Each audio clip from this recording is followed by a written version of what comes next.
T-Mobile's error code WAN002 indicates a WAN DHCP internet connection failure, meaning your modem router can't get or renew an IP address from T-Mobile's servers. This often stems from issues in the wide area network WAN layer, specifically a dynamic host configuration protocol, DHCP problem.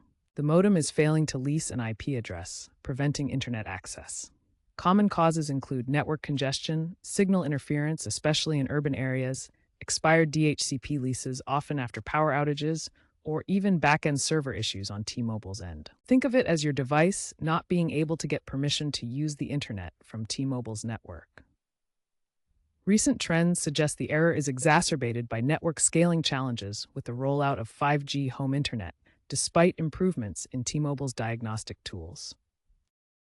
Start with basic troubleshooting. Power cycle your T-Mobile gateway by unplugging it for 60 seconds, then plugging it back in. Check your signal strength in the T-Mobile app. Aim for above -70 dBm for optimal performance.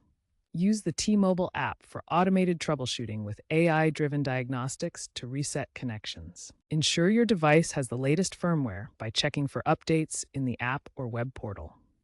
If the problem persists, reposition your gateway to improve signal reception. In congested areas, try troubleshooting during off-peak hours when network load is lower.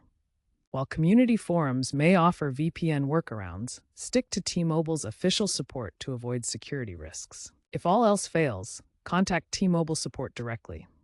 They may need to investigate server-side issues or check for outages in your area. A wired Ethernet connection to the gateway can sometimes bypass cellular limitations for more stable connectivity.